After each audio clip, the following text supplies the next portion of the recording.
Alors, bienvenue à cet atelier des nouvelles approches pour réfléchir à l'offre active dans son cadre institutionnel. Alors, un super atelier cet après-midi. Mon nom est Annie Bédard, je suis directrice générale à Santé en français Manitoba. Alors, je suis très contente d'être là. Bon, c'était organisé. Je leur ai dit, je leur payais un verre de vin s'ils m'applaudissaient, ils venaient me supporter. Alors, bon, ça va me coûter. C'est pas grave. On est là en grande famille. On est en grande famille. Alors, merci d'être là. Alors, pour moi, c'est un grand plaisir d'être modératrice de cet atelier-ci parce que l'offre active des services en français au Manitoba, c'est très important. Mais aussi, nos partenaires sur le terrain nous disent souvent: c'est quoi ce jargon de fonctionnaire-là? Parce que chez nous, on se fait souvent dire que c'est un jargon de fonctionnaire qui découle du milieu politique et autres, mais c'est très important, l'offre active. Et moi, je dis souvent, il ne faut pas dire l'offre active seule, parce que c'est de l'offre active de services en français. Et pour ce faire, je vous inviterai aussi vendredi à assister à une de nos ateliers qui est co-animée par une de mes collègues, Lise Voyer, sur le leadership, engagement et outils à mettre en place l'offre active des services de santé en français. Et on va vous présenter, entre autres, un nouvel outil qu'on a développé à Santé en français au Manitoba. Alors, sans plus tarder, je vous présente M. Martin Normand, qui est stagiaire postdoctoral à l'Université d'Ottawa et à l'Institut du savoir Montfort. Alors, M. Normand va vous présenter ses collègues qui présentent avec lui aujourd'hui. Et juste pour vous laisser savoir, vous avez 10 minutes chaque. Alors, on m'a demandé d'être très rigoureuse dans le temps, ce que je vais faire, et je vais vous annoncer quand il reste 5 minutes, 3 minutes et à la fin. Alors, merci beaucoup à ce panel fort avec tout plein d'expertise à nous partager. Alors, M. Normand.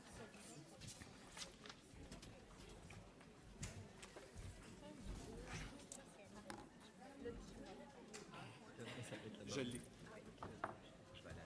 On le voit-tu? OK, oui. Bon, bien, merci à vous tous de vous joindre à nous pour cet atelier sur de nouvelles approches pour étudier l'offre active dans son cadre institutionnel. Rapidement, les objectifs de cet atelier-ci, ça semble être un panel formel, mais on l'a vraiment construit comme atelier. Je vais vous expliquer un peu les objectifs et comment on va fonctionner. Essentiellement, c'est que moi, je pars d'une question de recherche ou d'une observation selon laquelle l'offre active va attirer l'attention de beaucoup de gens. Elle va attirer l'attention des gouvernements, des chercheurs, des praticiens, des organisations de la société civile au Canada, comme étant une façon de mieux répondre aux besoins des communautés francophones minoritaires en matière de prestations de services publics, notamment dans le domaine de la santé.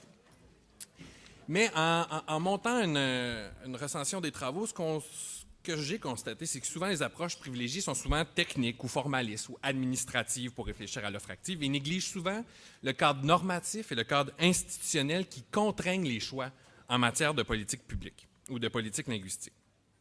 Mais pourtant, il existe de nombreuses approches qui vont enjoindre les acteurs à réfléchir et à agir pour modifier ces cadres en développant des représentations de l'offre active plus dynamiques et plus généreuses. Donc, les objectifs de cet atelier-ci sont d'abord de réfléchir ou de réintroduire le cadre institutionnel dans nos réflexions sur l'offre active, de proposer de nouvelles approches pour concevoir une représentation plus généreuse et dynamique de l'offre active, du moins en élaborer les esquisses, et d'échanger sur les moyens de mettre en œuvre ces nouvelles approches.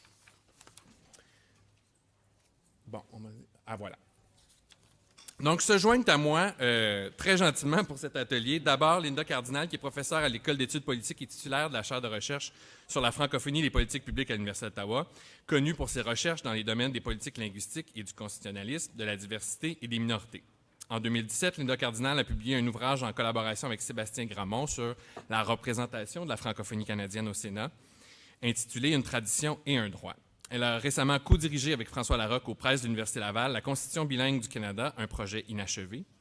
En 2013, Linda Cardinal a été élue membre de la Société royale du Canada. En 2014, elle était faite chevalière dans l'Ordre des palmes académiques de la République française.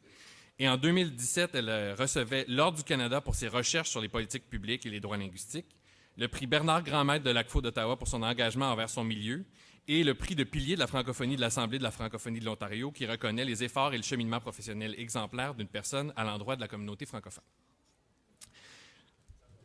Se joint à nous aussi Jacinthe Desaulniers, qui a occupé plusieurs postes de cadre au sein de centres hospitaliers universitaires de la région d'Ottawa, ainsi que le poste de directrice régionale du réseau de télémédecine de l'Ontario.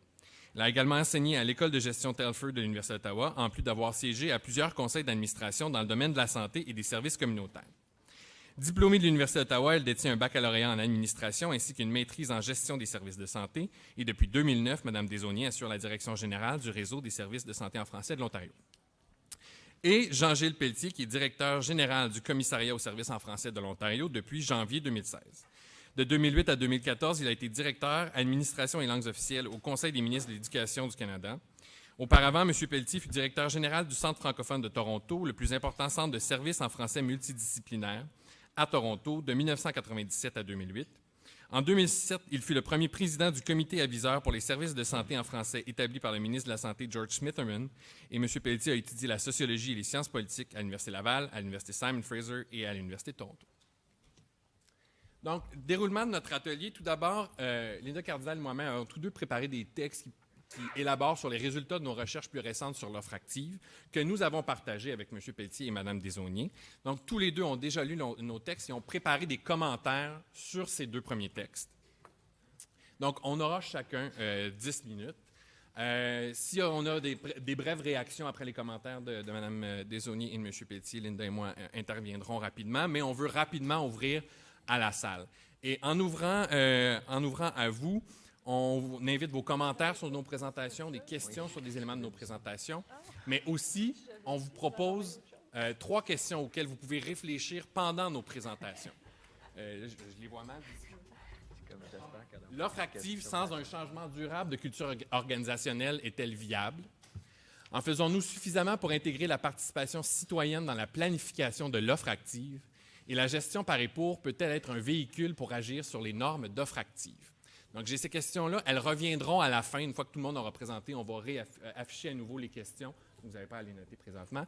Et sur ce, je passe la parole à Linda qui va commencer avec sa lecture du cadre institutionnel. Est-ce que je peux parler d'ici ou je change de place? Tu peux parler de là, comme tu veux. Je peux avoir le bidule? Oui. J'appuie. Le vert. Changement de génération. Bonjour, vous m'entendez? Oui, bonjour. Alors, rapidement, d'abord, comme le disait Martin, ce que je vous présente aujourd'hui, c'est des résultats de recherche. Je remercie d'ailleurs l'Institut du savoir Montfort d'avoir contribué au financement de cette recherche. Et puis, on est toute une équipe de petites abeilles qui faisons de la recherche, beaucoup en ce moment dans les archives. On a fait des entretiens. On a commencé avec la santé mentale pour essayer, puis en même temps, parce qu'on s'intéresse à l'offre active en santé mentale, mais pour essayer de bien comprendre le contexte, parce que là, moi, je vais vous parler surtout de l'Ontario, mais faites l'exercice dans chacune de vos provinces. C'est-à-dire, je parle de l'Ontario, mais en fait, ce dont je parle essentiellement, c'est du contexte institutionnel. Donc, avec vous, je veux réfléchir sur pourquoi c'est important de travailler et de réfléchir sur le contexte institutionnel pour bien comprendre les fondements même des politiques de services en français en santé, et notamment pour nous, les fondements même de la question de l'offre active, et peut-être pourquoi c'est difficile, dans certains cas, de faire avancer l'offre active. Alors, c'est pour ça que j'ai intitulé ma présentation « Continuité et changement à l'offre active de services en français en santé en Ontario ». L'idée principale, comme je vous disais, c'est qu'il y a un rôle clé qu'il faut essayer de mieux comprendre au contexte institutionnel. Je regardais le programme et je trouve ça très intéressant parce que tout le monde parle d'offre active, mais je me suis aperçue dans le programme qu'il n'y a pas beaucoup de travaux sur les dimensions institutionnelles, normatives ou administratives de l'offre active. Puis je vais y revenir tout à l'heure, je pense que ça s'explique. Et en même temps, je dois dire que le programme est absolument fascinant parce qu'on peut le catégoriser. On voit qu'il y a des champs de recherche qui se développent, que ce soit la santé des populations, tout le volet administratif. Et je pense que ça reflète beaucoup l'état du mouvement institutionnel en santé qui se développe en francophonie. Alors, le rôle clé du contexte institutionnel pour penser l'offre active, et je vais intervenir pour arriver à la fin à me poser la question de la durabilité, la participation citoyenne, le par et pour, mais surtout les deux premiers. Alors, juste d'abord, pour nous guider un petit peu, qu'est-ce qu'un contexte institutionnel? C'est-à-dire, il faut commencer par le commencement, c'est-à-dire définir les concepts qu'on utilise. et vraiment une définition maison, si vous voulez, du contexte institutionnel quand on s'intéresse au rôle du contexte institutionnel dans le domaine de l'offre active. Donc, on s'intéresse aux normes, aux lois, aux règles, aux principes, aux conventions, aux programmes, aux organisations, c'est-à-dire à tout ce qui structure l'espace social et politique, qui confère à l'institution, c'est-à-dire à ce contexte, une durée dans le temps. Hein? Ça, je pense que c'est notre point de départ. Et quand on essaie de l'appliquer au contexte canadien et ontarien en particulier, bien, il y a des éléments qui sont des points de repère pour nous pour comprendre ce contexte institutionnel. D'abord, on peut dire qu'au Canada, on entend souvent dire que les droits linguistiques, ou en tout cas la langue, reposent sur un compromis. Hein? On est dans les célébrations du 150e anniversaire de la Fédération canadienne, et qu'est-ce qu'on dit? La Fédération canadienne est le résultat d'un compromis politique, et à l'intérieur de ce compromis, la langue a fait l'objet d'un compromis. Je vous rappellerai que les Acadiens, les Franco-Ontariens, les gens de l'Ouest, on ne faisait pas partie de ce compromis-là. On a été, c'est-à-dire, on n'a pas consenti à ce compromis, mais en même temps, on en est devenus des défenseurs importants. Le contexte constitutionnel fait en sorte que, le contexte institutionnel, pardon, fait en sorte que sur le plan constitutionnel, on s'est retrouvé avec la santé comme une compétence provinciale. Et on sait qu'en Ontario, l'action provinciale est fondée historiquement sur une approche peu contraignante, est fondée sur ce qu'on appelle le bilinguisme pratique, ou bien le pragmatisme, ou bien ce que nous, on a appelé la théorie des petits pas, mais on peut aussi donner un autre spin et puis appeler ça la culture de la résistance, c'est-à-dire historiquement en Ontario et peut-être dans d'autres provinces, mais il y a une certaine culture de résistance, c'est-à-dire il ne faut pas offusquer la majorité, hein, parce que c'est menaçant. Le français. Et en plus, je dis plus récemment, donc, notre contexte institutionnel est aussi caractérisé à bien des égards, notamment au plan canadien, par une absence de droits garantis par la Charte. On n'a pas d'article 23 en santé. Hein? Alors, comment, à partir de ce contexte institutionnel-là, conceptualiser ou comprendre le développement d'un espace institutionnel francophone dans le domaine de la santé? Comment est-ce que c'est transformé, ce contexte institutionnel, au fil des ans, au fil des décennies, grâce à des événements clés, des fois des crises, à des mobilisations citoyennes? Alors, j'ai essayé de voir, de catégoriser un petit peu pour ce qui est de l'Ontario. Est-ce que c'est ça? C'est ça. J'ai essayé de catégoriser un petit peu pour ce qui est de l'Ontario, à quoi ressemble ce contexte institutionnel qui est le nôtre, dans lequel on intervient, et comment est-ce qu'il a changé. Et là, j'ai identifié c'est-à-dire un point de départ et 3 moments importants, et peut-être dans vos provinces, faire l'exercice de comment ça s'est développé, parce que quelque part, il faut savoir d'où ça vient pour voir un petit peu mieux où est-ce qu'on s'en va. Alors, en Ontario, je pense que le rapport Dubois, que tout le monde connaît, qui disait « pas de problème », dans le fond, tout le monde est bilingue, pourquoi des services en français? Je pense que ça, c'est un départ important, un point de départ important, un point de repère. Et dans ce rapport, on sait aussi qu'il y avait une dénonciation en règle du manque de professionnels francophones pour offrir des services en français en santé. Le premier vrai changement qu'on pourrait dire qui va un peu creuser la tombe quelque part de la culture de résistance, ou en tout cas qui va essayer de transformer cette culture de résistance. Bon, c'est la loi sur les services en français. Et là, on a la mise en place d'un nouvel espace administratif, parce qu'il va falloir l'appliquer, cette loi. Il va falloir se donner, pour utiliser un mot de tout à l'heure, des standards peut-être, là. Mais en tout cas, il va falloir se donner des façons de mettre en œuvre cette loi. Ensuite, le deuxième changement qui est important, c'est, tout le monde le dit, c'est un lieu commun, c'est la crise Montfort, parce que c'est là qu'arrive vraiment l'idée que ça nous prend une complétude institutionnelle en santé, c'est-à-dire qu'il faut qu'on puisse gérer notre propre réseau de services de santé dans la mesure du possible, et la notion d'offre active. La notion d'offre active, elle existe avant la crise Montfort, mais c'est juste que elle est là dans le décor et c'est comme si elle n'avait pas d'efficacité, c'est comme si elle n'avait pas de normativité. Alors qu'après la crise Montfort, tout d'un coup, la notion d'offre active a une force normative plus grande et c'est à ce moment-là qu'arrivent en scène aussi des acteurs CNFS, SSF. Et là, on a un espace francophone communautaire en santé qui se met en place.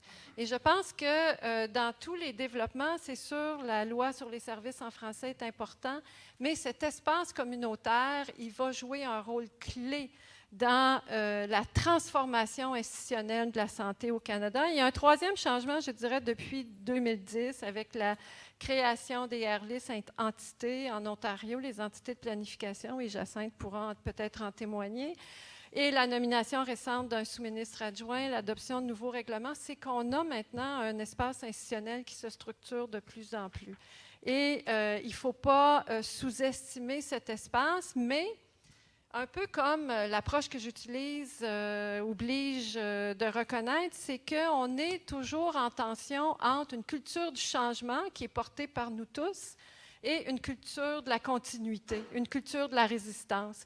Et j'ai fait le tour des travaux depuis les années 90 sur les différentes formes de résistance à l'offre de services en français en Ontario.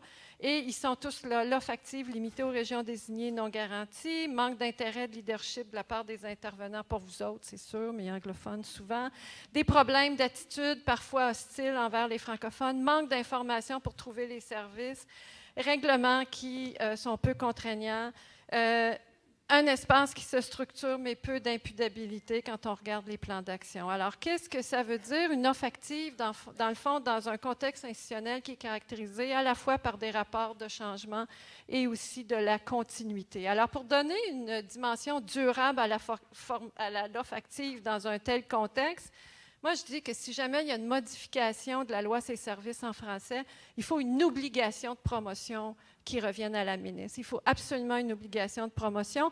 Si jamais le mouvement que vous représentez veut pousser encore plus l'imputabilité des systèmes dans nos provinces, oui, c'est fini. Ça prend une obligation de consultation des minorités et évidemment toujours de ne pas oublier que le principe.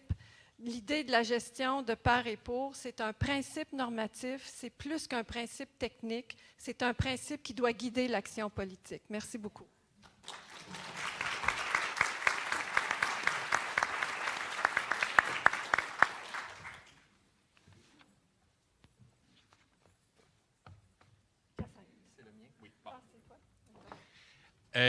Merci, Linda, pour cette première présentation. Donc, je vais y aller avec ce que je vous présente aujourd'hui, c'est les résultats de la recherche postdoctorale que je mène présentement, recherche qui est financée conjointement par l'Institut du Savoir-Montfort et par le CNFS volet U-Ottawa, où je réfléchis beaucoup aux conditions d'émergence de la notion d'offre active et ce que ça veut dire pour l'action aujourd'hui. De façon plus générale, je vous ai parlé de la mise en contexte de cet atelier-là au départ, c'est-à-dire que de plus en plus d'acteurs se prononcent sur l'offre active. Et non seulement ça, l'offre active a fait son chemin dans plusieurs politiques, des lois, des règlements dans de nombreuses provinces. Et donc, on a une multitude d'acteurs qui interviennent sur le sens à donner au principe d'offre active, mais surtout sur les moyens à privilégier pour en assurer la mise en œuvre et pour encourager les institutions à se conformer à leurs obligations. C'est pas mauvais, c'est nécessaire, mais ces travaux-là négligent souvent ce qui vient en amont de la mise en œuvre du principe, c'est-à-dire les conditions institutionnelles qui encadrent l'action des institutions gouvernementales, des institutions d'enseignement, des prestataires de services et des organisations de la société civile en matière d'offres actives. Pourtant, les outils, les procédures, les mécanismes que les gouvernements utilisent pour veiller à la prestation de services publics sont une illustration des façons dont les gouvernements comprennent leurs responsabilités et surtout ne sont pas neutres, ils sont porteurs de certaines représentations. Et donc, c'est comme ça qu'on ouvre la porte à une approche ou à une discussion plus normative, plus institutionnelle sur la prestation de services publics à des communautés linguistiques minoritaires. Donc, pour mener cette réflexion-là sur les diverses représentations de l'offre active, j'ai commencé par retracer ce qui n'avait pas été fait encore. À notre grande surprise, quand j'ai commencé ce travail-là, retracer les origines du principe d'offre active. D'où vient le principe? Donc, de comprendre les conditions institutionnelles qui ont mené à l'élaboration, au développement du concept d'offre active. Donc, une chose qu'il faut retenir, et c'est quand même important dans ce débat-ci, c'est que l'offre active, c'est une innovation canadienne qui se diffuse dans d'autres milieux bilingues depuis quelques années. Donc, il faut comprendre en quoi l'offre active, c'est devenu une réponse canadienne à des problèmes liés à la prestation et à l'utilisation des services dans une langue minoritaire. Donc, nécessairement, cette réponse-là n'était pas neutre. Elle devait avoir comme objectif de répondre à des enjeux très précis que j'ai essayé de retracer justement en trouvant les origines du principe d'offre active. Donc, l'objectif de la présentation, ce n'est pas de vous faire le portrait de cette histoire, je l'ai fait dans d'autres contextes, je vais m'abstenir pour aujourd'hui, mais plutôt de vous amener sur deux pistes qui émergent de ce corpus-là que j'ai utilisé pour retracer l'histoire d'offre active, c'est-à-dire les premiers rapports du Commissariat aux langues officielles en 1971 et 1981, mais aussi, ce qui est très intéressant, les délibérations du premier comité mixte du Sénat et de la Chambre des communes sur les langues officielles créé en 1980. Et donc, les pistes qui émergent de ça font écho à deux voies institutionnelles qui sont privilégiées dans les travaux internationaux pour agir sur l'épanouissement des minorités linguistiques, c'est-à-dire la participation et l'autonomie. Je vais quand même commencer par vous donner quelques indices, si on veut, sur l'origine du principe d'offre active. Il faut comprendre que dès le deuxième rapport du Commissariat aux langues officielles de 1971-72, publié en 1973, donc, dès ce deuxième rapport-là, les failles dans l'application de la loi sur les langues officielles de 1969 sont évoquées. Ça fait 3 ans que la loi est en vigueur, mais déjà, on note les failles. Le commissariat suggère que le Conseil du Trésor élabore un programme pour accélérer la réforme bilingue où, et là je cite le commissariat, la priorité irait aux institutions fréquemment en rapport avec le public et aux aspects visuels du bilinguisme. Donc ça, c'est en 1973 que c'est publié, et ce serait les premiers signes de ce que deviendra l'offre active pour le commissariat aux langues officielles. Donc, l'enjeu de la prestation des services publics dans la langue de la minorité va prendre du galon alors que l'idée des districts bilingues, qui était présente dans la loi de 1969, est sur le point d'être abandonnée au milieu des années 70. Donc, en l'absence des districts bilingues, ce sont les notions de demande suffisante et de là où c'est possible qui sont présents dans la loi et qui seront utilisés pour déterminer où seront offerts les services dans la langue de la minorité. Mais il faut en convenir, et plusieurs en convenaient à l'époque aussi, ces deux notions-là sont plutôt vagues. Et ce qui va arriver, c'est que les institutions gouvernementales utilisent des sauf-conduits pour expliquer que la demande n'est pas suffisante ou encore qu'il n'est pas possible d'offrir le service. L'offre active apparaît donc pour le commissariat comme un moyen de clarifier l'interprétation de ces deux notions-là. Donc, l'offre active n'est pas neutre. L'offre active visait explicitement à forcer la main des institutions gouvernementales qui résistent au changement consécutif à la réforme bilingue enclenchée suite à l'adoption de la loi à la loi de 1969. Et donc, de ces réflexions sur ce qu'il appelle en 1977 l'accueil spontané bilingue, ce qui deviendra plus tard dans les mots du commissaire l'offre active, se dégagent deux pistes institutionnelles pour veiller à l'épanouissement des communautés linguistiques. La première est celle de la participation citoyenne.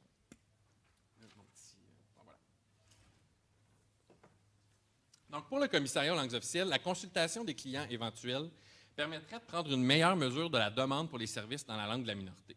Il va dire, il serait bon de consulter les clients éventuels et de tenir compte vraiment de leur vue au moment de déterminer la gamme de services que le gouvernement fédéral peut raisonnablement offrir dans la langue minoritaire. Il va ajouter que chaque fois que les chiffres ne sont pas suffisamment parlants, les organismes devraient s'efforcer de rencontrer leur clientèle et discuter avec elle de la meilleure manière de les servir. Parce que trop souvent, dans les mots du commissaire, les institutions consacrent des efforts considérables à des analyses et des plans leur permettant de camoufler la médiocrité de leur réalisation. Donc, au lieu d'agir sur ce plan-là, on va trouver des façons de camoufler nos incapacités d'agir.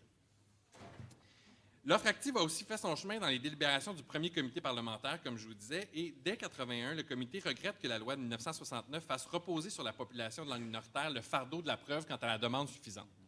Ce qui fausse l'esprit de la loi, qui était, dans le rapport du comité, que les institutions fédérales doivent offrir activement leurs services dans les deux langues officielles plutôt que d'attendre que la demande se manifeste. Donc, pour le comité, l'offre active était dans l'esprit de la loi de 1960.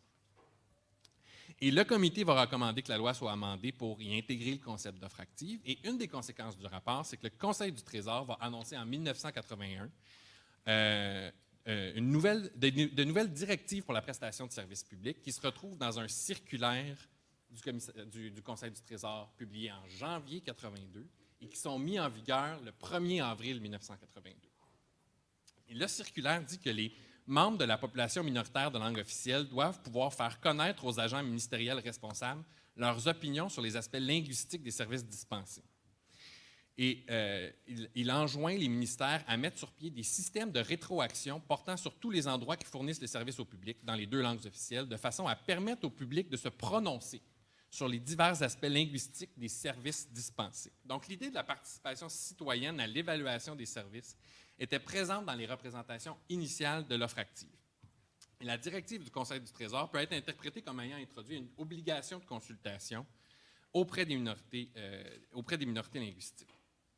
Et donc, les institutions gouvernementales pourraient donc faire appel à la participation citoyenne pour organiser la prestation de services en prenant en compte les intérêts de la population minoritaire dans le développement d'outils et de mécanismes. Mais cette participation citoyenne-là, bien que ce soit intéressant, est très peu présente dans les travaux sur l'offre active. Quelques références furtives à l'importance de la mobilisation citoyenne, à l'importance de connaître les besoins de la population, mais très peu sur comment structurer cette obligation de consultation-là.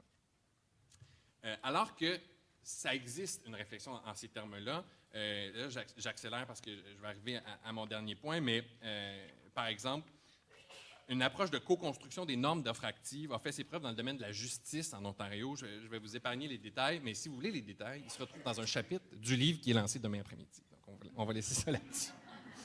Que j'ai coécrit avec Linda et une autre collègue. Donc, la deuxième piste, c'est celle de la gestion autonome. Il va falloir que j'y arrive rapidement.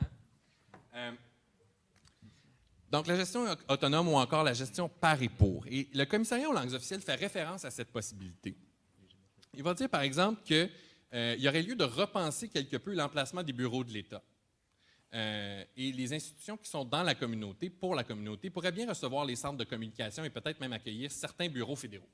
Mais il va aller encore plus loin en 1979 en disant que bon nombre de services fédéraux peuvent faire l'objet de contrats consentis à des organismes non gouvernementaux, ce qui pourrait permettre à l'occasion au gouvernement fédéral de satisfaire plus facilement les besoins des minorités officielles. Donc, on entend plus fréquemment depuis quelque temps qu'en utilisant le principe de l'offre active, les institutions gouvernementales doivent veiller à ce que les services soient offerts d'une façon culturellement appropriée. Et une façon de donner corps à cette composante du principe, ce serait de permettre aux institutions de la minorité d'offrir elles-mêmes des services gouvernementaux. Et donc, c'est ce qu'on appelle plus communément la gestion par et pour, et c'est ce qui va dans le sens de ce que recommandait le commissariat aux langues officielles dès 1979. Et ça correspond aussi à une gamme d'aspirations des minorités qui ne demandent pas nécessairement une pleine autonomie ou une pleine autodétermination, mais à tout le moins la possibilité de gérer des espaces qui ont des impacts directs sur leur épanouissement. Et donc, je vais conclure là-dessus.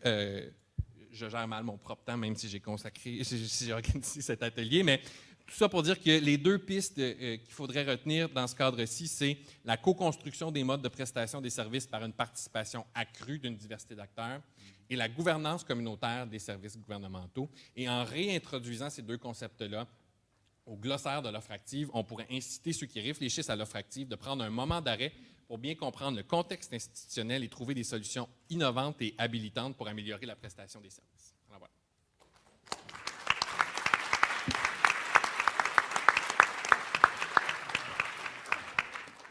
Alors là-dessus, je pense que c'est Jean-Gilles qui va y aller en premier. Tout le monde m'entend bien? Est-ce que ça fonctionne? Merci beaucoup, Martin et Linda, de m'avoir invité et d'avoir invité Jacinthe aussi à participer un peu à cette conférence. Ma première réponse va être à l'article de Martin. Martin retrace la genèse et l'évolution du concept de l'offre active dans les appareils gouvernementaux fédéral et provincial. Il indique que ce concept a été élaboré pour clarifier l'interprétation de demandes suffisantes ou de là où c'est possible, qui demeurait vague et servait souvent de limite aux services en langue de la minorité. Martin est juste dans son constat que l'offre active est un mécanisme pour un peu forcer, entre guillemets, la main des institutions gouvernementales. Je dois ajouter que mon texte se base sur le texte que Martin et Linda nous ont offert. Pas nécessairement les présentations PowerPoint, mais le texte comme tel. Donc, évidemment, l'offre active devient comme un instrument pour forcer un peu la main des institutions gouvernementales au-delà de leur interprétation de la notion de demande suffisante. Évidemment, on s'est fait tous peindre dans le coin de la demande suffisante, on l'a entendu à plusieurs reprises. Le commissariat endosse cette analyse et c'est pourquoi il recommande l'inclusion de l'offre active dans la nouvelle loi, évidemment, sur laquelle on va travailler, cette loi révisée sur laquelle on va travailler dans les prochains mois. Peut-être les prochaines années, mais on espère les prochains mois. Martin va un peu plus loin dans sa conception de l'offre active. Selon lui, l'offre active exige une consultation du public cible. Elle exige la participation citoyenne pour préciser les besoins, mais aussi les modalités de service et les indicateurs de qualité. Il fait essentiellement référence au fait qu'offrir activement un mauvais service ou un service qui ne répond pas aux besoins de la population cible, ce n'est pas une bonne mise en œuvre de l'offre active. On est tous d'accord. Donc, il faut d'abord et avant tout que le service qu'on offre activement réponde aux besoins de la communauté. Ça a du sens. Je crois qu'il a raison. Je crois aussi que cette notion est essentielle. Elle est au cœur de notre interprétation de l'offre active au commissariat et se retrouve également dans la stratégie priorité aux patients. Enfin, elle se retrouve aussi comme élément essentiel de la lentille francophone développée par le ministère des Affaires francophones et qui a été lancée à l'automne dernier. Dans un deuxième temps, Martin argumente qu'ultimement, l'offre active devrait reposer sur une approche autonomiste, déléguant la livraison des services gouvernementaux aux organismes gérés par et pour les minorités linguistiques. Je comprends que les agences communautaires autonomes peuvent jouer un rôle important pour garantir l'offre active et le faire de façon adaptée aux besoins locaux. J'ai géré un centre de santé communautaire pendant 10 ans. J'ai mes collègues dans la salle ici qui font la même chose. Et on sait que c'est une formule gagnante là où c'est possible. Toutefois, le seul fait d'être de gouverne francophone n'est pas une garantie de qualité. Toutes les solutions ne sont pas autonomistes. En fait, dans le centre-sud-ouest de l'Ontario, la province où je travaille, une approche reposant essentiellement sur la délégation des services en français aux agences de gouverne francophones ne fonctionnerait tout simplement pas.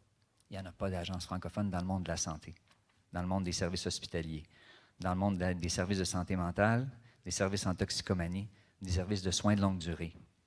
On ne pourrait pas offrir tous ces services-là dans un contexte de gouverne par et pour les francophones. Il faut donc élargir le réseau et faire des alliances stratégiques, ce que mes collègues, je sais, font très bien. Cependant, s'il n'est pas garant de qualité, la gouverne communautaire, elle, est garante de pérennité. On est d'accord. Je vais vous donner l'exemple des coopératives. J'ai travaillé dans le domaine des coopératives dans les années 90, ça me date un peu.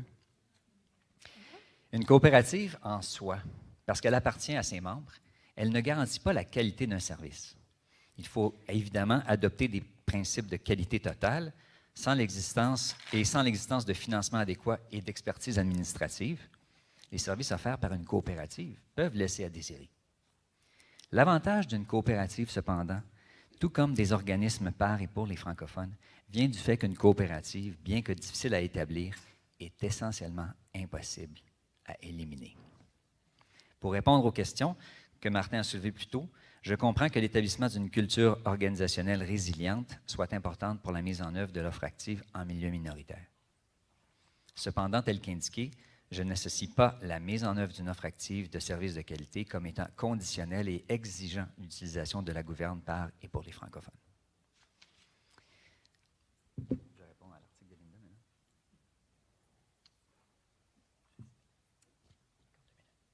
OK. Linda indique d'emblée que la loi sur les services en français ne mentionne pas l'offre active. Elle a fait le même constat que nous au commissariat, et c'est pour cette raison que nous proposons, comme elle, son intégration à la prochaine loi sur les services en français révisée. On se croise les doigts. Il y a du travail à faire, mais on va y arriver. Actuellement, l'offre active se retrouve dans le règlement 284-11 et dans la lentille francophone du ministère des Affaires francophones. Linda poursuit en indiquant que l'exclusion de l'offre active de la loi serait explicable. Elle mentionne le mot « exclusion », mais en fait, c'est peut-être selon moi, c'est plus un oubli administratif parce que c'était un concept encore très, très, très jeune dans le monde de l'administration publique. Que l'exclusion de l'offre active serait explicable par l'interprétation restrictive du compromis linguistique par l'Ontario, tel que démontré par l'interdiction de l'enseignement en français dans les écoles en 1917 et par la résistance de la fonction publique soulevée par le rapport Dubois en 1970. Je suis perplexe devant cette analyse. Linda continue. Elle poursuit en prescrivant la mise en œuvre d'une approche vigoureuse, une approche qui ne devrait pas hésiter à heurter de front la majorité, en bousculant l'appareil gouvernemental pour changer sa culture de résistance organisationnelle. Elle reproche au gouvernement d'avoir adopté une approche à petits pas. Après 25 ans d'expérience dans la négociation d'entente pan-canadienne, dans la mise en place de politiques provinciales et dans la mise en œuvre de services en français au niveau local dans le cadre des services d'un centre de santé communautaire, vous pouvez comprendre que je me suis toujours assuré que mes approches ont toujours été un peu étapistes, oui, réalistes surtout, mais toujours basées sur de l'évidence. Heurter de front la majorité, je peux le comprendre dans un discours politique, mais au niveau des politiques publiques, d'administration publique, cette majorité, quelle qu'elle soit, il ne fait pas partie de mon arsenal d'arguments pour développer les approches qui ont eu du succès. En politique publique, on a 3 leviers, vraiment, pour faire bouger les choses. Le premier, c'est qu'on peut légiférer et réglementer. C'est typiquement l'adage des gouvernements plus de gauche. Les gouvernements de gauche passent des lois le plus vite possible parce qu'elles espèrent que ça va poursuivre leur influence au-delà de leur mandat qui risque d'être court souvent au Canada. Donc, nous, évidemment, on l'a fait. Nous le faisons avec la loi sur les services en français, évidemment avec le caveat que le commissaire n'a pas le pouvoir d'ester en justice. Deuxièmement, on peut acheter la collaboration. On le fait constamment en santé. Je ne veux pas être cynique, mais c'est vrai. On le fait constamment en santé avec le financement des hôpitaux, des services de santé, des centres de santé communautaires, et on le fait avec les universités. Bien qu'elles soient farouchement autonomes, les universités développent de nouveaux programmes quand elles obtiennent du financement pour le faire. Plusieurs d'entre nous étaient à la présentation la semaine dernière de Jacques Frémont. Il a dit lui-même, pas de financement, pas de service, pas de programme de sciences en français. Le troisième outil qu'on a pour faire bouger les politiques publiques, c'est l'émission de messages, des déclarations, des discours, des prises de position, des rapports publics. C'est ce que font souvent les universitaires, c'est ce que fait beaucoup, vous l'avez reconnu, le commissaire aux services en français. La voix du commissaire et la voix des acteurs publics, quand elle est intègre et crédible, a une influence réelle et très importante sur les politiques publiques. La semaine passée, la ministre Lalonde a présenté les 12 réalisations de son gouvernement en matière de francophonie ontarienne.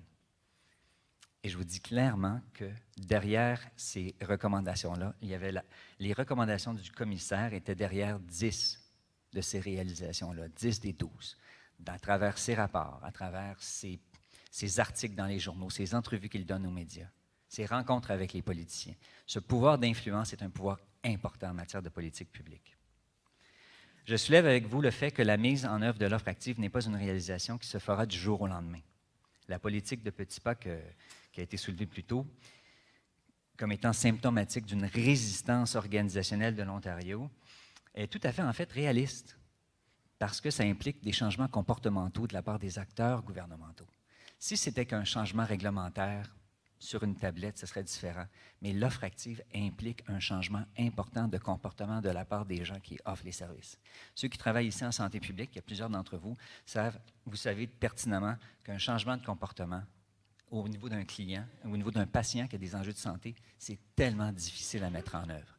Il ne faut pas s'y prendre une fois, on le sait tous, il faut s'y prendre 2 fois, 3 fois, 4 fois. Quand il s'agit de changements organisationnels qui reposent sur des changements behavioraux, et l'offre active est représentative de ce type de changement, la progression est lente, les habitudes doivent être corrigées graduellement. On y travaille à corriger ces habitudes-là. Au commissariat, nous ne désespérons pas.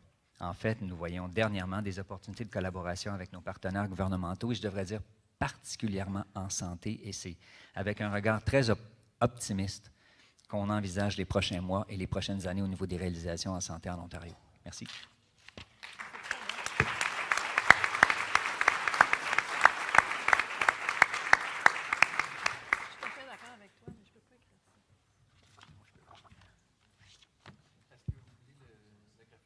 Elle peut être là. Regardez-la pas tout de suite. Puis... Parfait. Alors, c'est un plaisir d'être ici avec vous cet après-midi. Moi, je vais commencer par dire que j'ai particulièrement apprécié la revue historique de Martin, que je ne referai pas ici.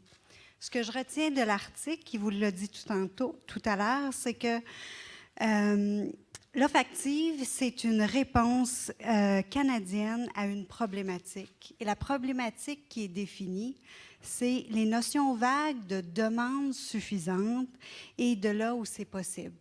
Puis c'est ça qui a parti, c'est ça qui a fait que les gens ont utilisé des prétextes pour dire on ne peut pas le faire ici, il n'y a pas assez de demandes, etc., etc.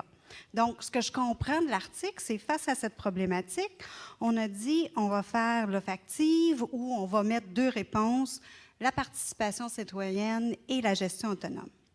Ces deux réponses sont certes intéressantes, mais selon moi, n'adressent pas la problématique. La problématique, c'était de définir ces deux concepts-là. Peut-être difficile à définir d'un point de vue social, d'un point de vue politique, mais pas d'un point de vue administratif. C'est de la science de la gestion pure. Donc, à mon avis, il aurait fallu quantifier de façon rigoureuse les besoins et modéliser. Là, modéliser, ça veut dire quoi? Ça veut dire planifier selon un modèle, selon les caractéristiques, une offre de service appropriée pour y répondre. Tu sais, demande suffisante, ça laisse sous-entendre un modèle à deux vitesses. Un seuil en dessous duquel il n'y a pas de service, puis au-dessus duquel tu es bien chanceux. C'est un modèle beaucoup trop simpliste pour répondre à un besoin aussi fondamental. C'est pas parce que je suis la seule francophone sur l'île X que mon besoin est moins valable. Ce qu'il faut, c'est trouver la façon d'y répondre qui soit adaptée au contexte. Donc, il aurait fallu commencer par capter l'identité linguistique. Ah, j'en vois sourire, hein? Ceux qui me connaissent savent pourquoi. Ceux qui ne me connaissent pas, venez à l'atelier demain. Ça nous aurait permis de bien définir les besoins de la population, puis ensuite de développer les modalités d'offres adaptées à ces besoins. Là, je vais faire un clin d'œil à l'île du Prince-Édouard. Ça nous a pris du temps, mais justement, sur une petite île, on y arrive avec une carte santé bilingue. En conclusion, l'article parle de l'habilitation des francophones qui doit se faire à travers les aspirations communautaires. Personne ne peut être contre la vertu, donc je suis d'accord qu'on veut tous être consultés, on veut faire partie des décisions. Seulement, après 10 ans d'engagement communautaire auprès de la communauté francophone chez nous, je peux vous dire qu'il y a une chose qu'elle veut. Puis ça, c'est d'avoir des services de santé en français quand elle est malade. Ça, c'est leur aspiration, puis c'est une aspiration systémique. Parce que quand ils vont être malades, ils vont avoir besoin de quoi? Bien, ils ne savent pas aujourd'hui. Vous les consultez, il faudra les consulter sur tout. Donc, au risque de me répéter, il aurait fallu une réponse systémique. Donc, identifier les francophones proactivement à l'intérieur du système, partout. Développer une offre de service qui est adaptée. Là où il y a peu de francophones, ce ne sera pas le même type. Là où il y a plus de francophones, ça va être autre chose. Et la troisième étape, c'est rendre cette information disponible. Puis la rendre disponible partout dans le système pour qu'avant que je sois malade, je sache où je peux aller. Quand je le suis, oui, ça va être disponible, mais ça va être disponible aux professionnels qui font le référencement aussi. Essentiellement, ce que je prône aujourd'hui, c'est l'offre active, mais à l'échelle du système. Pas juste organisationnel, pas juste au niveau du professionnel. Puis j'enlève rien à ces deux dimensions-là, là. Elles sont essentielles. Mais je regrette qu'on oublie trop souvent la dimension systémique. Linda Cardinal, dans son article, parle de l'absence de la notion de l'offre active dans la loi sur les services en français. Je suis tout à fait d'accord avec elle, puis je suis tout à fait d'accord que ce serait une bonne chose qu'on l'implique dans la prochaine loi. Elle reconnaît aussi sa présence dans le règlement 294-11 et dans le processus de désignation, mais s'inquiète que ceci réduit l'offre active à sa dimension purement administrative. Comme vous l'avez compris, mon cadre de référence est administratif. Alors moi, je crois au contraire que ceci est une bonne chose. À mon sens, la voie administrative est nécessaire en Ontario à cause de l'organisation du système de santé. Comme une image vaut 1000 mots, donc je vais demander à Maestro de m'aider. En Ontario, le système est différent que dans plusieurs autres provinces, en ce sens que oui, on a un ministère de la Santé, oui, on a des ARLIS, mais on a surtout des fournisseurs de services de santé. Il y en a plus de 1500 en Ontario. Et ils ont toutes leur propre gouvernance, ils sont toutes des agences autonomes et ils ne sont pas touchés par la loi sur les services en français. Parce que la loi sur les services en français, ce qu'elle fait, elle garantit une offre par les gouvernements dans les régions désignées. Mais les agences ne sont pas. Elles sont soit des tierces parties, donc touchées par le règlement 284-11, ou elles sont ça des agences de la couronne, des agences qui peuvent se désigner. Donc, c'est pour ça que pour nous, la désignation, c'est vraiment, vraiment important. Et je vais revenir à mon idée de modélisation tantôt. L'Ontario a fait un effort en ce sens. C'est-à-dire qu'ils ont tenté de modéliser l'offre en disant, on va regarder le continuum de soins. Pour que les francophones aient un accès équitable à des services de santé, on va identifier des agences. Fait que vous voyez des agences qui sont identifiées. Ceux-là vont devoir aller chercher leur désignation. Puis ils ont mis tout un processus de désignation. C'est un processus de standard pour faire du pouce sur l'autre présentation. Mais c'est un processus qui vient définir ce qu'on doit faire. Donc, ils ont tenté de modéliser l'offre. Mais est-ce que je suis prêt à vous dire que tout est rose en Ontario? Non, certainement pas. Là où je rejoins les propos de Mme Cardinal, c'est dans l'action provinciale peu contraignante. J'utiliserais plutôt d'autres mots. Je parlerais de la cascade d'imputabilité qui est mal définie. Par contre, je ne pense pas que les contraintes normatives, les traditions étatiques et l'approche des petits pas ont créé de la résistance à l'offre active. Je crois plutôt que c'est le manque d'appui administratif, de mécanismes de mise en œuvre habilitants pour les fournisseurs de services de santé qui fait défaut. Et c'est dans ce contexte-là que des rendez-vous comme aujourd'hui, des entités, des ARLIS, des réseaux, des gens qui travaillent avec les fournisseurs, qui les aident dans leur offre, c'est très important. En terminant, je partage, on ne s'était pas parlé de ça, mais l'optimisme de Jean-Gilles, parce que je regarde le ministère de la Santé qui est à préfère quelques éléments. Un, il est à revoir le règlement qui a créé les entités de planification et à développer un guide sur les rôles et responsabilités des différents acteurs. Fait que pour moi, ces deux éléments-là, ça va significativement clarifier la cascade d'imputabilité. Il est aussi à exiger une collecte d'informations sur la capacité des fournisseurs de services de santé à livrer des services en français. Bien, ceci, ça va nous permettre de poursuivre notre travail de modélisation de l'offre, puis où elle est, puis comment la faire.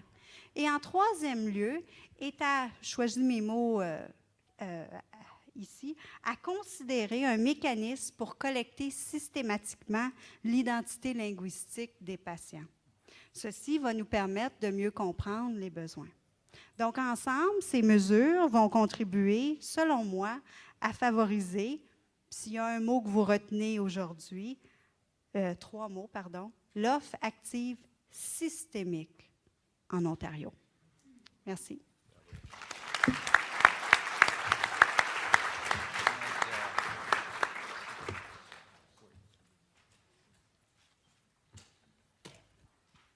Donc, merci beaucoup, Linda, Jacinthe et Jean-Gilles, pour vos propos qui se complètent très bien. Je pense que l'exercice valait la peine de vous envoyer les textes à l'avance et d'avoir le temps de réfléchir à ça avant d'ouvrir de façon plus large. Je sais que pour nous, ça va être très utile.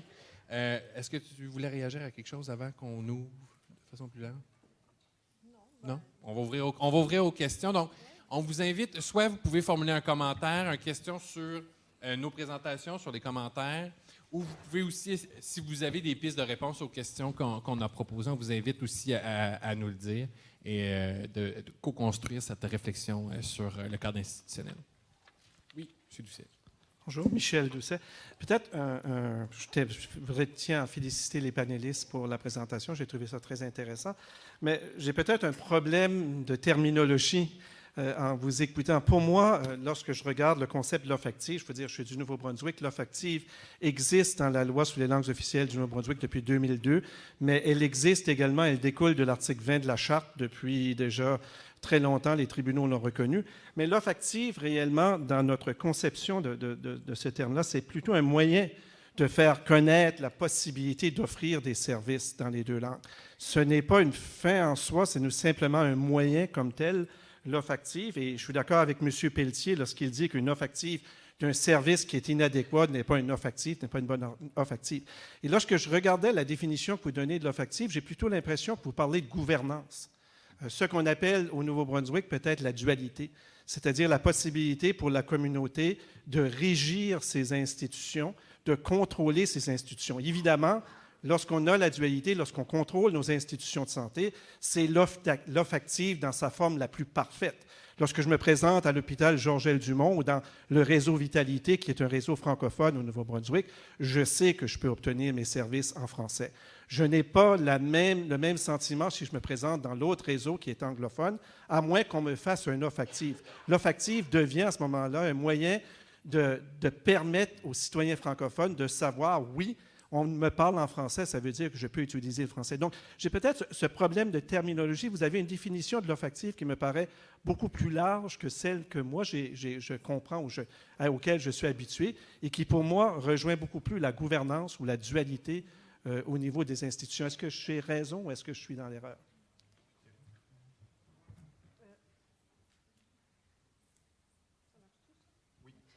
Michel, je trouve ça vraiment intéressant ce que tu viens de dire parce que au Nouveau-Brunswick, il y a un cadre législatif et puis c'est inclus et puis ça va influencer la façon dont on parle de l'offre active. Mais je pense que dans les recherches de Martin, en tout cas, il y a beaucoup plus dans l'offre active et la question qu'il faudrait se poser, c'est comment ça se fait qu'on en est arrivé à une offre active avec une conception beaucoup plus restreinte comparativement à ce que la recherche dans les archives démontre. De deux, avec ce qui est dit historiquement sur l'offre active et ce qui est devenu, moi je pense que le danger avec l'offre active, c'est que ça soit vu comme un principe, une technique, un critère parmi d'autres, alors que c'est quand même une pierre angulaire parce que moi, je reviens à l'idée que historiquement, en Ontario, il y a une culture de résistance aux services en français et c'est pour ça qu'on a développé une approche des petits pas pour ne pas trop bousculer. Et puis, ça a été dit, même aux assemblées législatives, ça a été dit par le maire Watson. En Ontario, on fait du bilinguisme pratique. Hein? On ne fait pas du bilinguisme officiel, sauf dans certains secteurs comme la justice. Puis quelque part l'éducation. Donc l'offre active, en fait, c'est un peu une réponse à tout ça. C'est une façon aussi de... C'est comme un mécanisme qui sert à déboulonner ou à déstructurer un certain type de culture pour la remplacer par une autre culture. Et là, je rejoins tout à fait ce qu'ont dit mes collègues Jacinthe et Jean-Gilles. Comme je disais à Jean-Gilles, je suis d'accord avec ce que tu dis, mais moi, c'est pas ça que je vais écrire. Parce qu'il faut l'expliquer l'histoire de l'Ontario français et puis il faut expliquer l'histoire des approches historiques sur le plan gouvernemental dans le domaine des services en français. C'est-à-dire, John Roberts était très généreux quand il a dit on va offrir des services en français là où c'est pratique, là où c'est raisonnable. Ensuite, Roy McMurtry a été très généreux quand il a voulu faire avancer les services en français, mais en disant on est dans une société protestante, anglophone, majoritaire, qui a toujours rejeté les services en français. Moi, je vais faire un bond. Donc, cette culture-là, il faut la documenter, il faut la comprendre. Donc, moi, l'offre active m'apparaît peut-être plus que ce que toi, tu dis pour le Nouveau-Brunswick, parce que, justement, c'est un mécanisme qui sert à faire changer les cultures, changer la mentalité. Et là, je rejoins tout à fait ce que dit Jean-Gilles. On utilise toutes sortes les discours, les messages, les déclarations publiques, la voix des acteurs publics, etc., pour faire changer cette culture, pour amener davantage une culture de l'offre active. Donc, je pense que dans le contexte ontarien, on y met beaucoup plus que quelque chose de purement législatif ou administratif. Je vais ajouter quelque chose, je vais vous laisser la parole après. Moi, dans les définitions récentes de l'offre active, une chose qui m'accroche particulièrement, c'est cette notion de services qui sont culturellement appropriés. Ça se retrouve dans le rapport spécial du commissariat aux services en français de l'année dernière.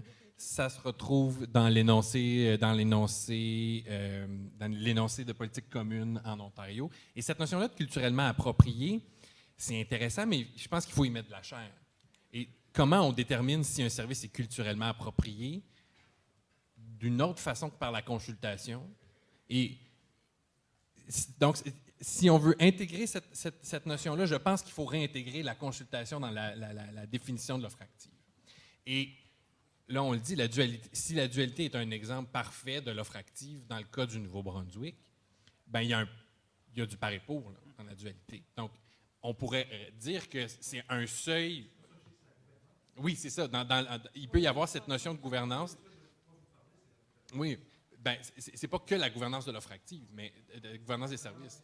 C'est la gouvernance des institutions. Et de cette façon-là, il peut y avoir des seuils qui nous permettent de réfléchir à l'offre active et sûrement que le par-épo, et là, je le dis, c'est pas une prescription normative pour tous les contextes institutionnels à travers le pays, mais ça peut certainement être un seuil qu'on peut réintroduire dans la réflexion sur l'offre active. Un commentaire rapide.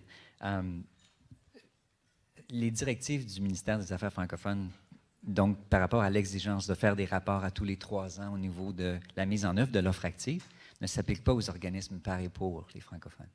Les organismes par et pour les francophones qui opèrent, je pense que le mot c'est opère en français, n'ont qu'une exigence de signer sur la ligne un certificat d'attestation. Donc c'est intéressant ce que tu mentionnes. Je pense que ça rejoint ton propos. Benoît Duguay, je suis du Nouveau-Brunswick. Je représente les associations des universités du 3e âge. Je voudrais parler de l'offre active qui rejoint... l'offre active, on peut certainement d'abord la recevoir, et je rejoins Madame quand elle parle de l'identité linguistique. Nous devons d'abord nous assurer de faire reconnaître notre identité linguistique. Je vais vous dire pourquoi je le dis. Nous, au Nouveau-Brunswick, par exemple, là, vous prenez, le problème de pollution de la plage Parley. Lorsqu'ils ont demandé à quelqu'un du ministère de l'Environnement pour venir leur parler du problème, ils n'auraient pas accepté un unilingue anglophone qui vienne leur parler, même s'ils sont bilingues dans la région de Shediac, parce que c'est leur identité linguistique qui est à la base de leur expression devant une instance supérieure. Cet après-midi, nous avons demandé à une représentante d'un organisme pan-canadien qui gère beaucoup de domaines de la santé à travers le pays, et on a demandé à cet organisme de nous envoyer quelqu'un. Bon, la directrice est venue, elle ne parle pas français. On a dû parler en anglais avec elle.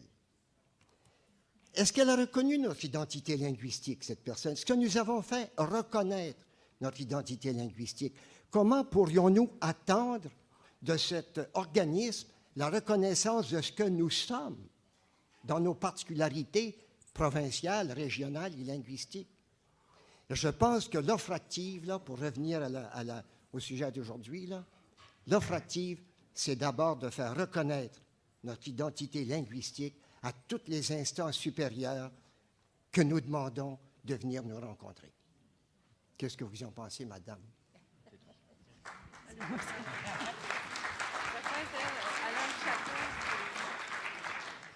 Bien, je pense que j'abonde dans le même sens que vous, que c'est important d'affirmer notre identité linguistique. Et je pense que c'est toujours plus facile de le faire dans un moment neutre. Fait que je vais nous ramener dans le contexte de la santé. C'est pour ça qu'on privilégie beaucoup en Ontario de le faire, par exemple, via la carte santé, au moment du renouvellement, dans un moment où je ne suis pas vulnérable. Alors, c'est plus facile pour moi d'exiger ça. Sur la question plus délicate de nos interlocuteurs avec qui on doit transiger, qui parfois ne maîtrisent pas la langue de Molière, moi, je vais vous dire, dans mon expérience en santé, de travailler avec différents interlocuteurs, j'ai parfois eu beaucoup plus de facilité à travailler avec un anglophone qui était francophile ou qui était sensibilisé aux enjeux de la minorité, que parfois de transiger avec quelqu'un qui était bilingue, qui avait été très assimilé pour toutes sortes de raisons et ne reconnaissait plus ça. Alors, je vais dire, c'est important de s'afficher. C'est très agréable quand on peut transiger avec des gens qui peuvent s'exprimer dans la même langue que nous. Il va arriver des fois, puis si je pense, puis là je me mouille peut-être un peu trop, mais si je pense même à aujourd'hui, Madame Thompson, c'est vrai qu'une autre option, ça aurait été qu'elle nous envoie un VP qui, lui, elle, parle peut-être français. Mais je pense que ça l'a envoyé un message fort que ce soit elle aussi. Donc.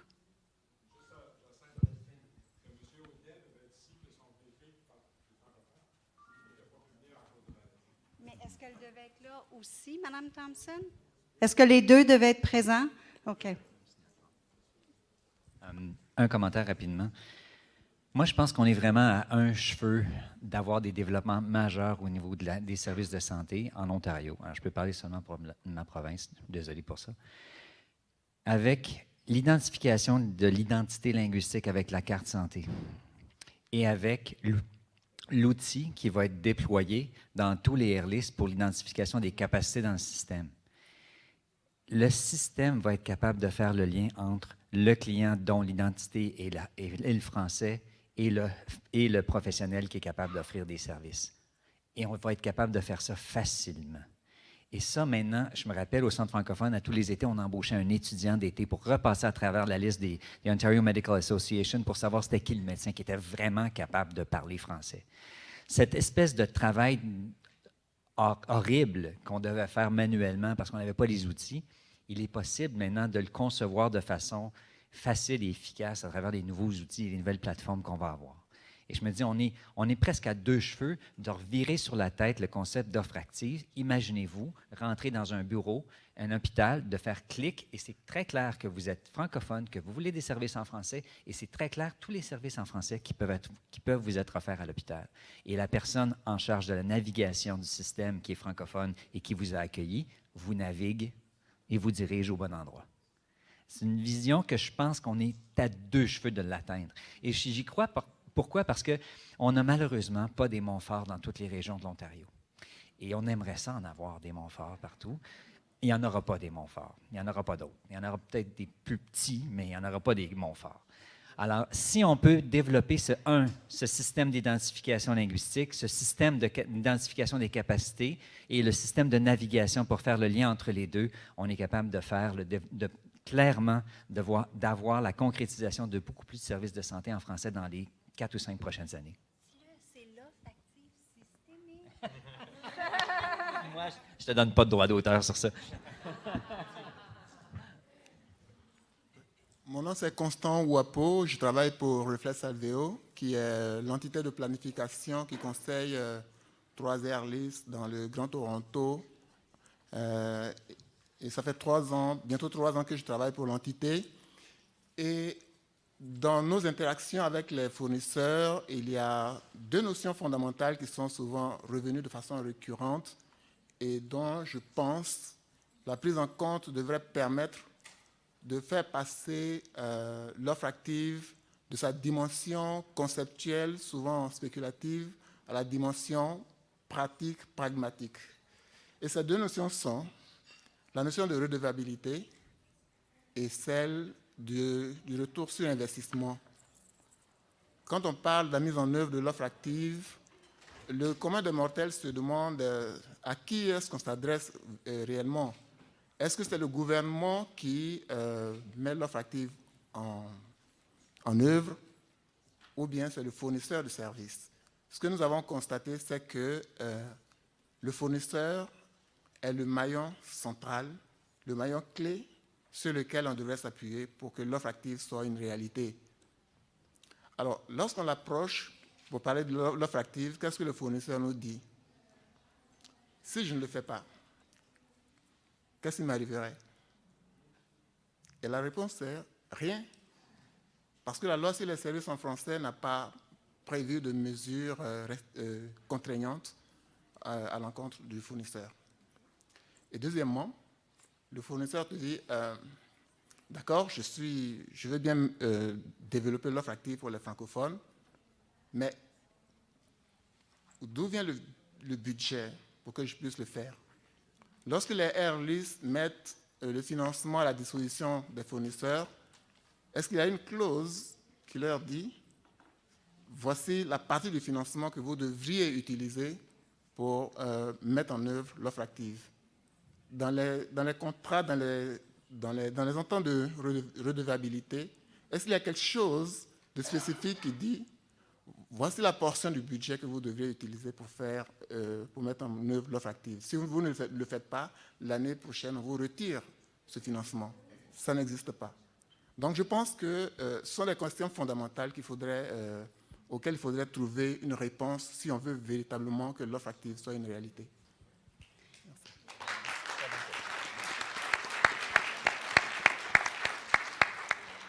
Très bonne question. Je pense que tantôt, j'ai fait allusion ou j'ai dit que j'étais d'accord qu'il y avait des enjeux au niveau de la cascade d'imputabilité, mais qu'on voyait des changements qui s'en venaient à cet effet-là. Donc, par exemple, même sans changement à la loi, les fournisseurs de services de santé sont tous redevables à des airlists avec des ententes d'imputabilité. En ce moment, ce qu'on voit, c'est des conditions par rapport aux services en français qui sont à géométrie très variable à travers la province.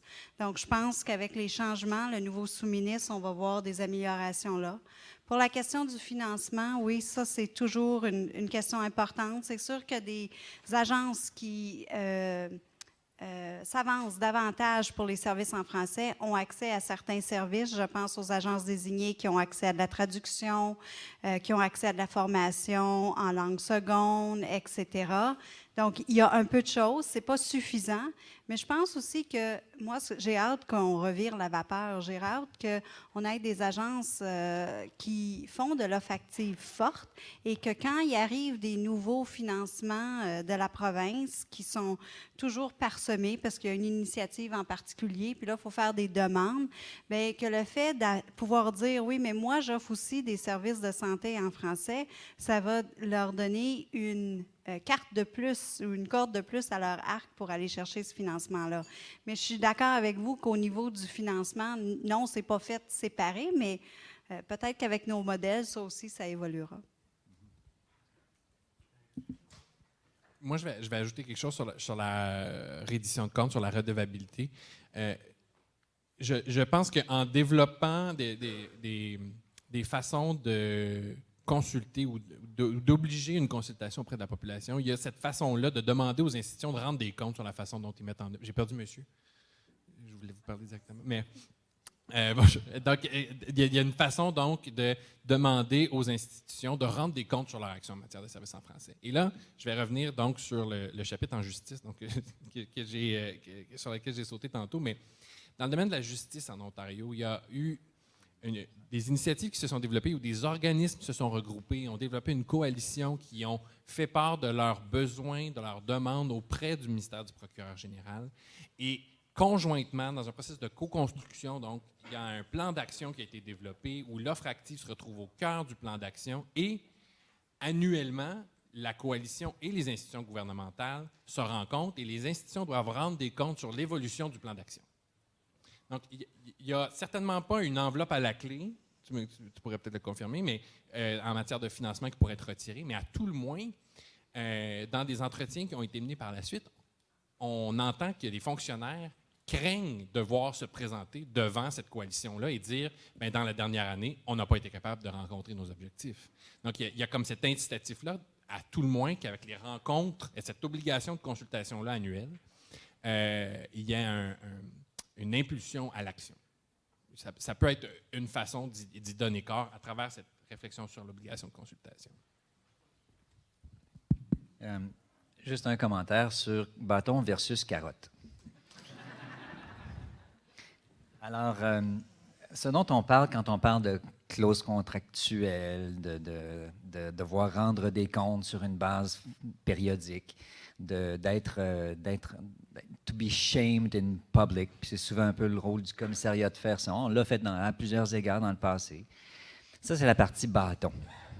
L'autre partie, c'est la partie Jacinthe. C'est la partie, c'est la partie plus en quoi l'offre de services en français peut être un badge de qualité totale. Mon centre de santé communautaire, on a passé à travers le processus d'accréditation 3 fois, Flying Colors, on était tellement fiers. Est-ce que c'était du travail? Ça n'avait pas de bon sens. Est-ce que c'était obligatoire de passer? Non. Est-ce qu'on voulait passer? Oui. Pourquoi? Les gestionnaires dans le monde de la santé, entre autres, on adore les carottes comme ça, les badges d'honneur. On adore se faire valoriser. Leslie, là, a fait des présentations dans le monde entier maintenant. Elle se promène partout en Europe et en Afrique pour parler du fait qu'elle a développé le critère linguistique. Elle se vante de ça. Elle est devenue notre advocate. Elle ne parle pas français. Ce que je dis, c'est qu'il y a moyen de changer la donne, de passer d'une approche bâton à une approche plus carotte, puis il y a moyen de le faire sans faire trop d'efforts. Mais il faut juste se mettre du bon côté de la barrière. Alors, ça marche? OK. Donc, je fais partie d'un projet Synapse Santé qui vise à rejoindre des jeunes ou des adolescents avec des services et des opportunités en français. Donc, on a beaucoup parlé de pour et par ou de la participation citoyenne. Cependant, j'aimerais parler un peu ou demander si on pourrait parler du rôle des jeunes francophones dans les situations de linguistique minoritaire, qui seront la population qui aura besoin de ces services en français. Non pas aujourd'hui, peut-être dans 20 ans, dans 30 ans, pour que ce soit une offre active qui mène à des changements à long terme. C'est le plus vieux sur le panel qui va parler. Juste 2 points. Je pense que la jeunesse a un rôle important, tu l'as mentionné. 2 points rapides. Le premier point, c'est évidemment, il va falloir qu'on s'assure que l'offre de programmes universitaires en français réponde à la demande.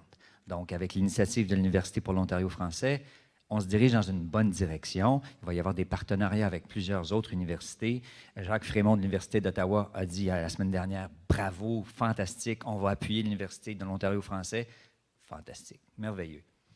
Deuxième facteur qu'il va falloir considérer, c'est l'exode du Nord et le fait que c'est le centre-sud-ouest de l'Ontario qui se peuple de jeunes.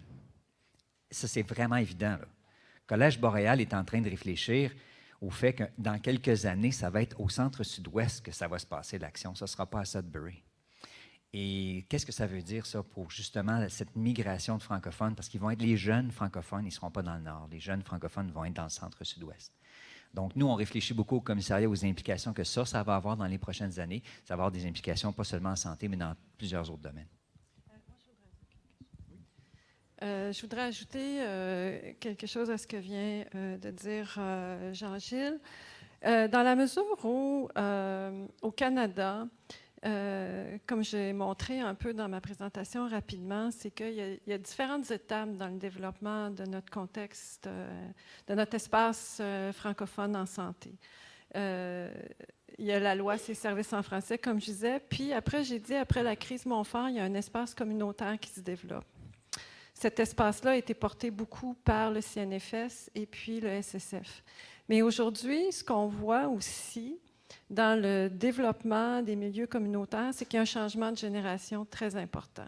Il y a un passage de pouvoir et on le voit par exemple à Ottawa avec l'Assemblée de l'ACFO, l'Assemblée des communautés francophones de l'Ontario. Ce sont que des jeunes maintenant qui occupent le leadership et des jeunes, beaucoup de la diversité. Donc, en appui à ce que vient de dire Jean-Gilles, c'est que les jeunes, aujourd'hui, dans les groupes comme la FESFO, le REFO, ou même dans l'ACFO, pour ce qui est d'Ottawa, et même au niveau de l'AFO, ont des préoccupations santé. Ils ne sont pas nécessairement malades, mais il y a des préoccupations pour la santé mentale. On n'arrête pas de parler de cette question-là dans les universités. Les groupes de jeunes organisent toutes sortes d'ateliers sur les enjeux de santé chez les LGBTQ2, les enjeux, c'est-à-dire, les enjeux de santé dans leur diversité à eux. Donc, je pense que c'est très important qu'on soit à l'écoute aussi des groupes de jeunes et que ces groupes de jeunes viennent faire partie de l'espace communautaire francophone dans le domaine de la santé et qu'ils soient davantage intégrés, à mon sens, à la réflexion en cours sur l'avenir de la santé. Évidemment, à travers les programmes d'éducation, on a les associations étudiantes, mais et les FESFO, etc., c'est des associations d'étudiants, mais il faut les mobiliser pour venir à la table du domaine de la santé parce qu'eux aussi travaillent beaucoup sur des questions de santé, des questions de violence faites aux femmes. Il y a plusieurs années, c'est la FESFO en Ontario qui avait fait signer une déclaration contre la violence faite aux femmes. C'est quand même extraordinaire, parce que là, on voit que le féminisme se traduit jusque dans les réseaux chez les jeunes. Donc, dans le passage des générations, il faut aussi qu'il y ait un passage de pouvoir. Bonjour, Benjamin Stoll, directeur général de Réseau Santé Colombie-Britannique. Donc, j'arrive au-delà des Rocheuses, où il y a quand même quelques francophones qui essayent d'avoir des services en français. Je vous remercie pour cet éclairage sur l'Ontario. Ça fait rêver de voir que quand on a une loi ou quand on a un règlement, il découle dans le système des changements. Aujourd'hui, en Colombie-Britannique, il n'y a pas de règlement, il n'y a pas de politique, il n'y a pas d'envie, il n'y a pas de graine qui a été semée par les francophones pour avoir des services.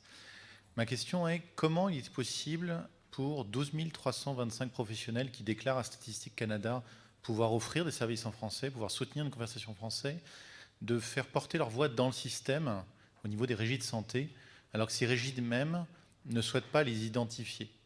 Donc, c'est-à-dire qu'au niveau fédéral, on a une identification grâce à Statistique Canada. Au niveau provincial, on refuse de faire cette identification, car cette identification va mener à une revendication éventuelle de ces professionnels d'être mieux payés parce qu'ils sont capables de servir dans une deuxième langue. Donc c'est un des premiers aspects, la rémunération. Le deuxième aspect, c'est l'aspect juridique. Si je soigne quelqu'un dans une langue qui n'est pas reconnue par le système et que cette personne a un problème de santé beaucoup plus grave, je suis mis en cause alors que je n'avais pas à servir dans cette langue-là. Donc je voudrais avoir un peu votre éclairage là-dessus parce que pour l'instant, ni du côté politique, ni du côté système, ni du côté de la communauté, j'arrive à avoir des réponses ou des ouvertures intéressantes. Merci.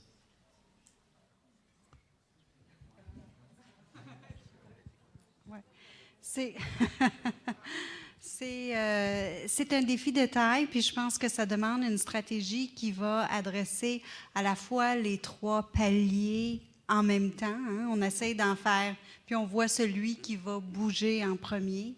Donc, je pense que la mobilisation de la communauté est importante. Puis je pense que ce qui va être très puissant dans ça, ça va être les données puis l'information. Entre autres, les recherches qui démontrent l'impact sur la santé.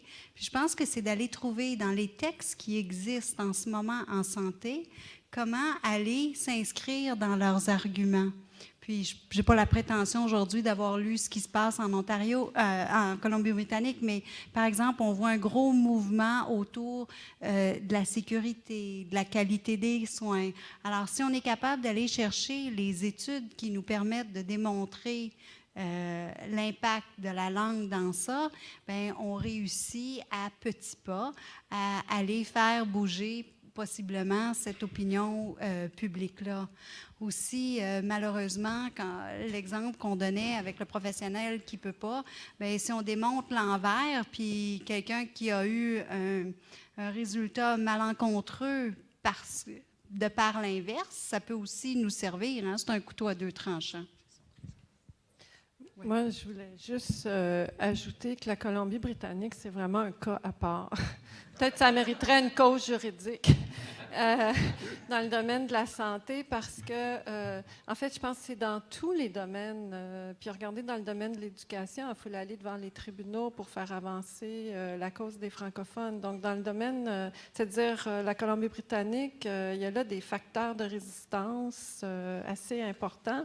En plus, bon, pour revenir à la théorie de la carotte et du bâton, moi, je pense que ça dépend aussi des cultures ministérielles. C'est-à-dire peut-être qu'en santé, ça prend surtout des carottes et puis en justice, ça prend des bâtons. Ça dépend de la culture parce que tous les ministères fonctionnent beaucoup en silo.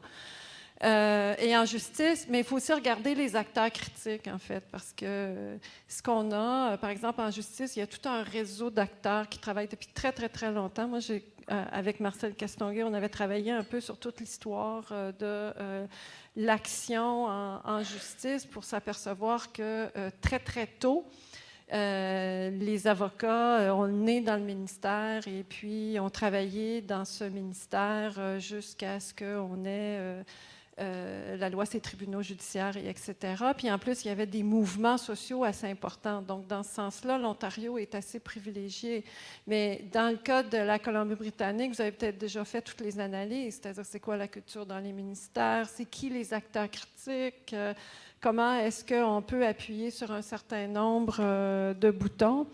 Mais il y a aussi, parmi les leviers, je ne sais pas si ça peut être utile, mais dans le cadre de la conférence des ministres ministériels de la francophonie canadienne, les gens se rencontrent. Et là, je pense que l'Ontario joue un rôle de leader. Et graduellement, les gens font du jeu de coude. Et ça, c'est vraiment de la gouvernance informelle. On joue du coude et puis on montre comment on a des bonnes pratiques, puis comment on essaie graduellement de se donner des paniers de services. Et puis par émulation, par osmose, graduellement, les gens peuvent dire « Ah oui, moi aussi, je vais embarquer là-dedans. » Parce qu'à un moment donné, la Colombie-Britannique continue de faire cavalier seul, mais c'est eux autres qui ont de l'air fous. C'est bien de valeur. Puis à un moment donné, il faudra que d'autres ministres leur disent. En tout cas, bonne chance. Alors, on va prendre une dernière question. En fait, c'est plutôt un commentaire. Mon nom, c'est Bernard Leduc. Je suis à l'hôpital Montfort. Et oui, effectivement, il devrait y avoir des Montforts un peu plus partout. Au niveau du Canada, ça ne devrait pas être seulement l'apogée de la région de l'Est de l'Ontario. Alors, premièrement, merci aux panélistes pour des conversations très intéressantes. La question de l'offre active est très importante. On parle d'offre active aussi de services de qualité. Alors, les deux vont bien. J'ai la prétention de dire que les organismes en santé francophones ont une préoccupation majeure sur la qualité de leurs services parce qu'il n'y a pas d'autre alternative.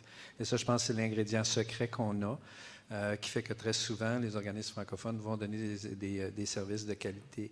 Je pense qu'un des éléments, il n'y a pas une balle magique, il n'y a pas seulement une approche à régler le problème au niveau de l'offre en français. On peut le faire au point de vue législatif. On s'aperçoit que ça donne très peu de résultats parce qu'il n'y a souvent pas de dents. Il y a des lois partout, mais il y a peu de dents, puis il n'y a pas d'application ou de conséquences à le faire. Au niveau de l'offre active, on ne valorise pas l'offre active. En Ontario, on ne valorise pas la désignation. Il n'y a pas, premièrement, le processus est long, pénible. Par le temps qu'on l'a, il n'y a pas vraiment plus que ça donne à l'organisme. Alors, vous comprenez qu'un organisme qui n'est pas un organisme par et pour les francophones n'a vraiment aucun incitatif à développer son concept de l'offre active. Je pense, par contre, qu'il faut travailler avec le mouvement présent qui est les soins centrés sur le patient. Et j'ai toujours de difficultés à voir quand on parle de diversité puis quand on parle de qualité, avec tout le respect que j'ai à la race, l'ethnie, le genre, les choses, que la langue ne soit pas un élément explicite là-dedans. La langue va souvent être placée comme un élément sociodémographique et non pas comme un élément explicite. Alors que j'ai beaucoup de difficultés à trouver de l'évidence pure, bête et dure sur l'impact sur la qualité des services, des soins et la sécurité des soins reliés à autre chose que la langue qui est porteur et significatif. Donc, sans vouloir, encore là, je ne voudrais pas être perçu comme quelqu'un qui n'attache pas d'importance à la race, l'ethnicité, le genre, les orientations sexuelles, la religion, peu importe, au niveau de la diversité globale. Je pense que où on manque un peu le bateau, c'est de faire des approches qui sont centrées sur soit des réformes légales, soit des gouvernances différentes, soit peut-être des fois, puis c'est peut-être mon côté pragmatique qui est là, un peu une utopie de penser qu'on va avoir des Montforts partout, malheureusement, mais plutôt de lancer le message qu'on doit profiter de la vague qui est là présentement en termes de les soins centrés sur le patient et comment la première priorité pour un patient, c'est de se faire comprendre, comment la première priorité, c'est la langue. Alors, merci, M. Leduc. On va laisser Martin répondre. Est-ce que Jean-Luc voulait dire quelque chose? Merci, Bernard. Deux mots. Un, gestion de risque. Et deux, relations thérapeutiques. Ça, c'est 4 mots, je pense. Mais, ça pour dire que quand on a rencontré le ministère de la Santé dans le contexte de Patients First, puis qu'on a, avec, si tu veux, la nouvelle garde qui est présentement là, ces 4 termes, OK, peut-être 6, ont vraiment eu de la portée. Gestion de risque et puis qualité de la relation thérapeutique. Puis c'est sur ça qu'on va continuer. Je pense qu'on a beaucoup de millage à faire sur ces 2 concepts-là. Mais je vais ajouter une dernière chose en gardant mon chapeau de politologue et je voudrais pas qu'on adhère à l'idée qu'il y a plus moyen de faire avancer le cadre législatif, le cadre juridique, le cadre normatif. Oui, on peut certainement réfléchir aux façons plus pragmatiques d'améliorer l'accès aux soins de santé puis trouver les meilleures façons d'impliquer le patient dans sa relation thérapeutique.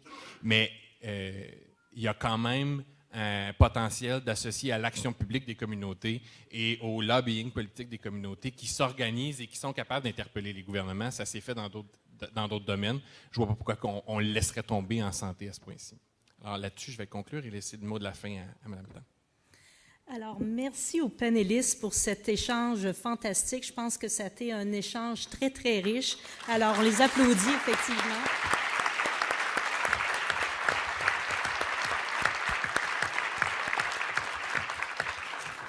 Alors, merci à Linda et Martin pour cette revue historique, cette analyse, cette critique sur l'offre active des services en français.